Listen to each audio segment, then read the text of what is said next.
उन्होंने कहा था कि जंगल में या तो शेर रहता है या वन गुज्जर रहता है। तो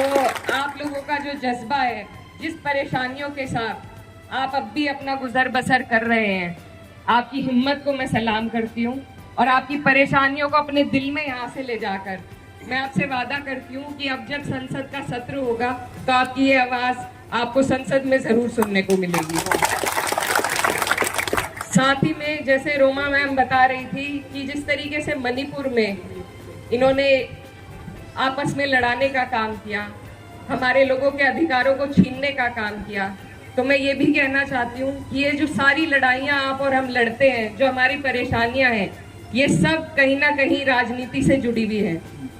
चाहे यहाँ पर आर्मी को आपके ऊपर इन्होंने काबिज कर दिया हो या फिर पूंजीपतियों का आपकी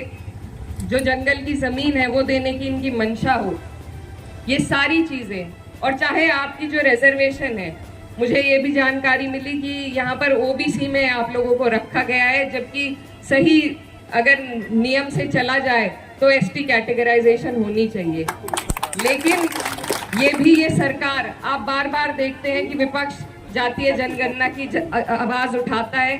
ये जनगणना करना नहीं चाहते, ये किसी को सही अधिकार उनका देना नहीं चाहते। तो ये जो सरकार है, इसकी नीयत सिर्फ पूंजीपतियों के लिए, आपके हमारे लिए है ही नहीं। तो मुझे कई बार कई धरनों में हम गए तो लोग कहते हैं कि राजनीति मत करो, लेकिन मैं ये कहना चाहती हूँ कि हर चीज,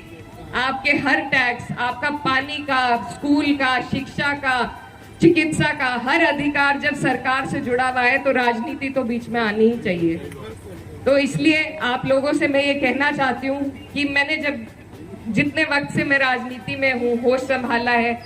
तो हम जानते हैं कि बेहट के लोग, यहाँ पर ज्यादातर बेहट के लोग मौजूद हैं। आप लोग यहाँ पर भाजपा को तो उठने नहीं देते। आगे भी मेरी आपसे यही गुजारिश है कि 2 साल में यहाँ पर राज्य का चुनाव है और अगर हमारी सरकार बनती है, मैं आपसे वादा करती हूँ कि आपकी ये जो अधिनियम है, वन अधिकार अधिनियम जो 2006 में हुआ था,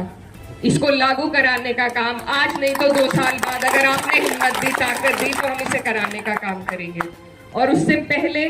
संसद में चाहे मंत्रियों से मिलकर बैठकर बात करना हो या संसद में खड़े होकर आपके लिए लड़ाई लड़नी हो, हम किसी चीज से कतराएंगे नहीं। आपकी इसी तरीके से मेरा क्षेत्र दूसरा लगता है, लेकिन मुझे जानकारी है कि मेरे बड़े बुजुर्ग जो यहाँ बैठे हैं, मेरी माएँ बहनें जो बैठी हैं, मेरे लिए यहाँ से उन्होंने दुआ करी, और जैसे आपने दूर बैठे मेरे लिए दुआ करी, ऐसे ही दूर बैठे आपकी फिक्र मेरे दिल में है। तो इंशाल्लाह मैं आपसे वादा करती हूँ कि वन अधिकार न सिर्फ वन गुजरों के, पर जितने भी 36 कौम जो यहाँ पर हमारी मौजूद हैं, सभी के अधिकारों को लड़ने का, सभी को एसटी कैटेगराइजेशन मिले, आपका वन अधिकार अधिनियम 2006 लागू हो, ये दोनों काम हम पुरजोर तरीके से उठाने का काम करेंगे। और मैं मुन्नी लाल जी को कहना चाहती हूँ कि मैं क्योंकि नई हूँ और इमरान मसूद साहब पुराने हैं, उनको जानकारी ज्यादा है, लेकिन मैं आपके साथ बैठना चाहूंगी, घंटा 2 घंटा 3 घंटा, आप मुझे तफसील के साथ सारी समस्याओं से अवगत कराएं और मैं पूरी कोशिश करूंगी कि जिस तरीके से आप बताएंगे उसी ईमानदारी के साथ मैं भी आपकी लड़ाई लड़ूं। बहुत आपने मुझे यहाँ बुलाया, मुझे बहुत